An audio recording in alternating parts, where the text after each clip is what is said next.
আসসালামু আলাইকুম।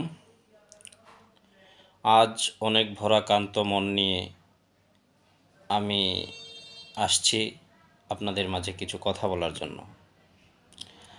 আমরা বাংলাদেশের জনগণ, আমরা বাংলাদেশে জন্মগ্রহণ করেছি, আমরা বাংলাদেশের নাগরিক। আমাদের কথা বলার অধিকার আছে।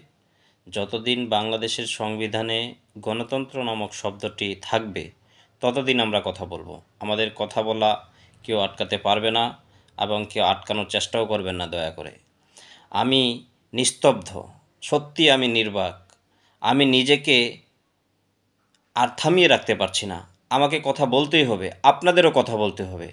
আপনারা কি দেখছেন না কিভাবে মানুষকে ট্রেনের মধ্যে পুড়িয়ে মারছে? একবার নিজেকে ওই জায়গায় দাঁড় করান তো। নিজের স্ত্রী সন্তানকে ট্রেনের বগিতে দাঁড় করিয়ে এভাবে আগুনে লাগে থাকতে দেখেন তো। কোথায় আমাদের বিবেক? আমরা কেন কথা বলছি না? আমরা স্বাধীনভাবে বেঁচে থাকার অধিকারটুকু হারিয়ে ফেলছি দিন দিন। আপনারা কেউ কথা বলছেন না। দেশের জনগণ কথা বলুন। এখন না কথা বললে কিছুদিন পর আরও মরতে হবে আমাদের। যেখানে খুশি সেখানে মরতে হবে, পিঁপড়ার মতো মারবে আমাদেরকে। সবারই কথা বলা উচিত।